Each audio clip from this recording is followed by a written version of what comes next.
Hi, Nema is my name, and thank you so much for taking the time to watch Autism and Beyond. If you have not subscribed yet, please do so and enjoy. Discipline means imparting knowledge, skills, and values to our children. Discipline is literally training a child. Yeah. The ultimate goal of discipline is for our children to have self-discipline. There's a verse in the Bible that says, "Train a child in the way they should go, and they will not depart from it even when they are old." So that means us parents are called to be trainers of our children. And if we are effective trainers, it assures us that these children will not depart from the way we train them to be, even when they are old. That verse also calls us to be a good example. Okay, if you want to hire a trainer for your child to learn piano, you usually look for the best. Yeah, and that's exactly what we were expected to be for our children. That whatever skills, whatever values, whatever knowledge we wish our children to have, we need to be the living example of that knowledge, of those skills, and those values. Okay, so what qualifies to effective discipline? Number one, love and respect. Love and respect is the foundation of any relationship. Okay, and if we are to build a relationship with our children to an extent where we can be their trainers, we need to always have love and have respect. This does not mean that we are just going to be allowing our children to just be because we love them or because we respect them. No, there's something called tough love. Tough love simply means you are able to call out whatever negative they have, okay, while clearly differentiating these children from the negativity that they could be having. Okay, so if someone does something negative, you are able to say, "You did this, but I still love you." Okay, in the simplest term, this means we are committed to see you grow, we are committed to see you excel. The second pillar is consistency. So what does consistency mean? Consistency means, number one, the rules are very clear and they are not changing. Okay, we do know that our children on the spectrum do thrive in routines, and that means we have to be consistent on what we are telling them. Okay, so for example, if you say when you're frustrated, you can have, for example, I'm just giving you an example. When you're frustrated, you go to your calming corner. Okay, and that means that calming corner has to be there. All right, that calming corner has to be a safe place for them. If there is no calming corner, for example, if you're going out and you cannot carry the whole calming corner with you, are there things that you can carry? For example, I'm just giving an example. If, for example, a child who likes hitting, can they have something maybe like a pillow or like just something else that they are able to hit, or they are able to squish? Okay, if they like biting, can they have chewing toys? Okay, so that's what we mean by consistency. So really the whole idea is redirecting that energy to something else. Okay, and what I always know is you have to do this consistently. You have to do this consistently. Okay, inconsistency will look like this. Today you tell them no, tomorrow you're just okay with it, tomorrow, or sometimes you are also overwhelmed by everything. They do something, you hit them. That is inconsistency. Okay, so if you have agreed, everyone in the house has agreed, when so and so is frustrated, this is what they're supposed to do. So whoever is there and they see them frustrated, they should give the same instructions. Okay, that's what consistency means. And that is also the reason why school and home should always work together. Whatever is happening at home should be what is happening in school. Okay, and that also brings up the role of individualized plan, because with individualized plan, that means the parents and the teachers are able to sit together and agree, this is the behavior and this is the solution, and so everybody around that child work together so that at the end of the day you are consistent on how you address whatever is happening in this child. The third pillar is appropriateness and fairness. Okay, and this is huge when it comes to our children who are on the spectrum. Appropriateness and fairness, I've also further divided it into two. The first thing is you being able to understand your child's behavior. Okay, simply because your child is yelling or your child is biting or your child is hitting, sometimes it doesn't mean you need to do anything. Okay, and the second part is developmental stage. The second thing is developmental stage. Now, for a typical child, you gauge someone's development based on their age. Okay, for a child on the spectrum, you base someone's development based on their developmental stage. Sometimes the age does not correlate with where they are as far as development is concerned, because we do know that autism is a neurodevelopmental disorder. And how do you will ask, how do you know someone's developmental stage? How do you know a neurotypical child's developmental stage?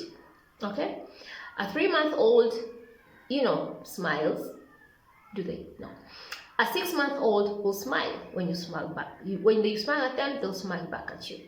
Okay, so what that means is what they are able to do is what will advise you.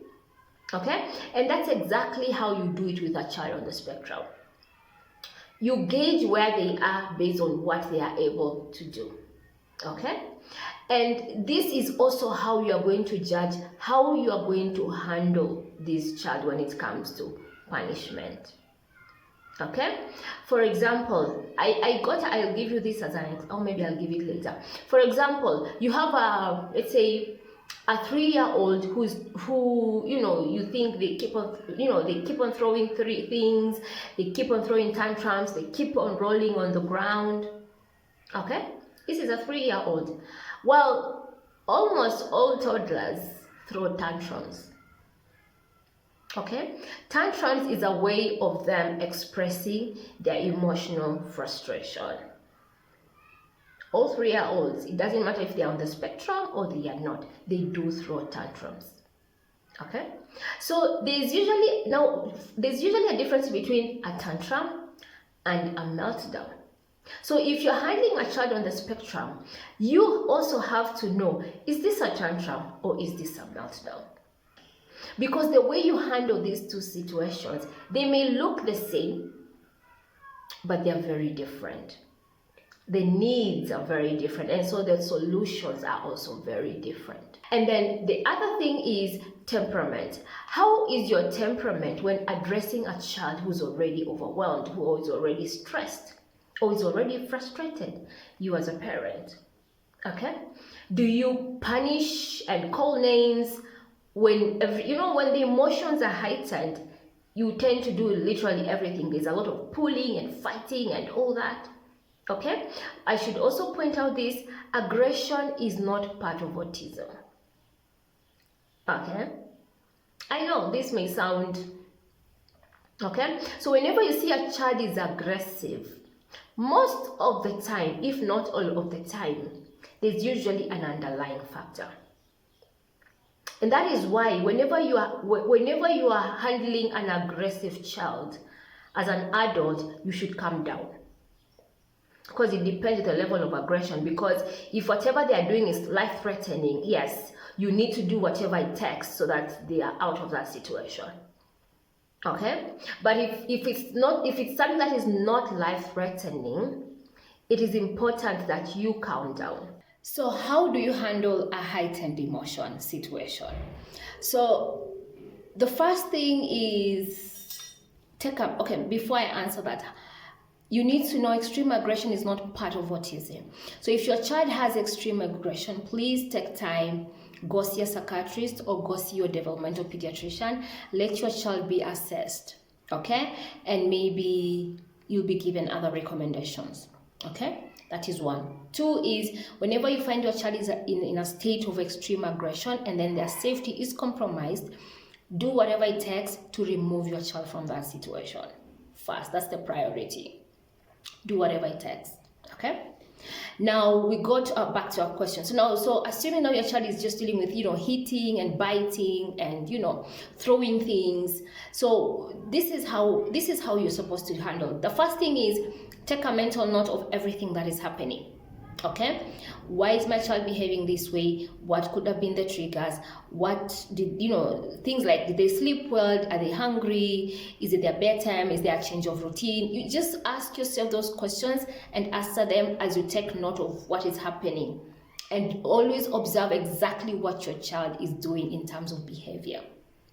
Okay, and then the second thing is, this is how you approach your child. So this is what I always like to do. Your hands on your body. So you show, you do, and then you tell. Okay. So show, do, and then tell. Okay. Your hands on your body. And then you say, my body is not for hitting, as you withdraw yourself from that situation. Okay. Or my body is not for biting, as you withdraw. If they're doing this to another child, you do that. You withdraw this other child from that space or from that situation.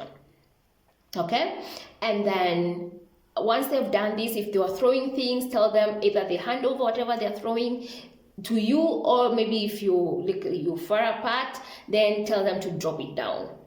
Okay, so once they've done that, then you direct them to go to a calming corner.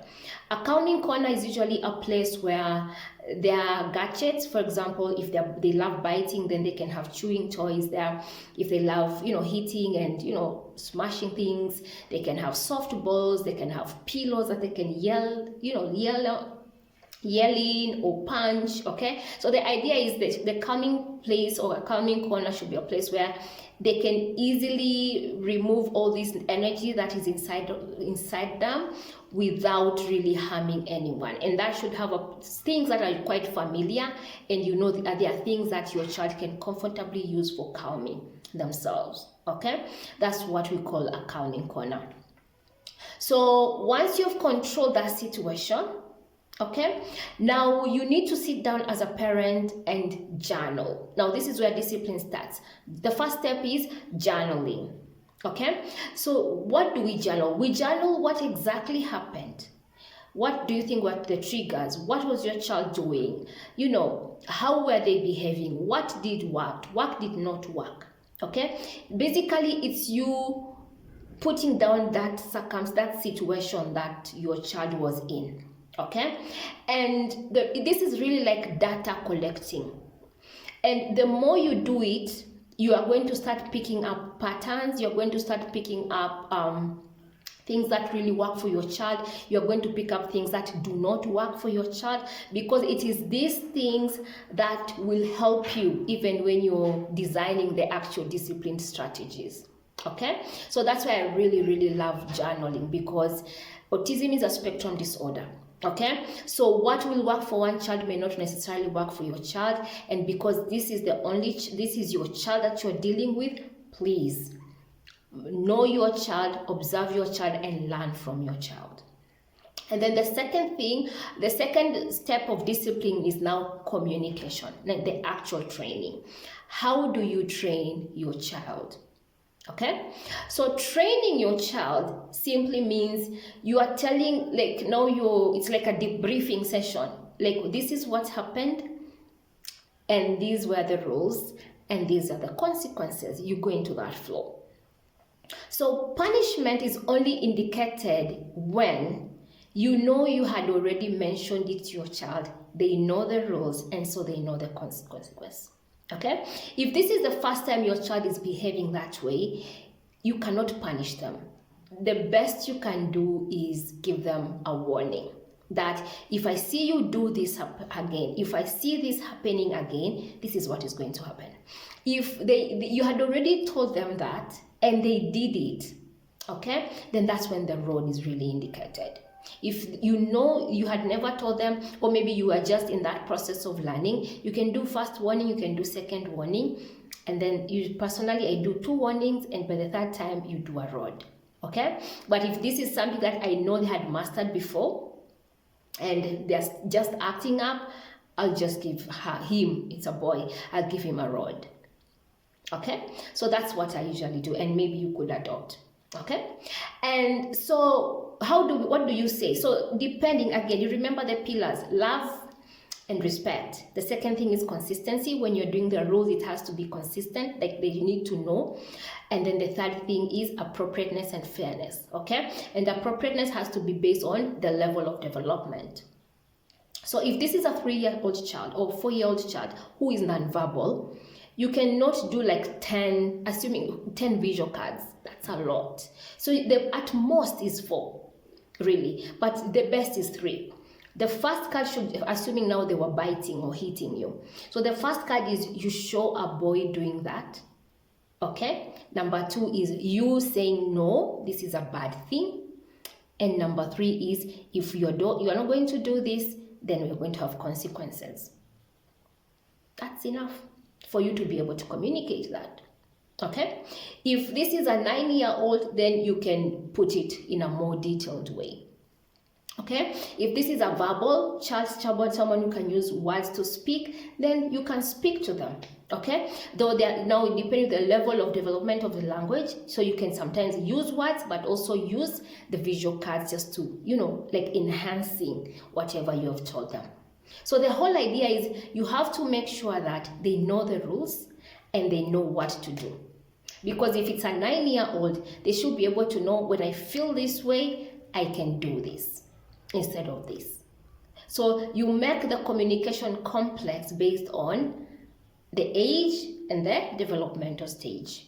Okay, remember temperamental, because I know especially for us parents, we really sometimes get overwhelmed by everything, and so something happens and you start shouting and you start yelling. That only makes the situation worse.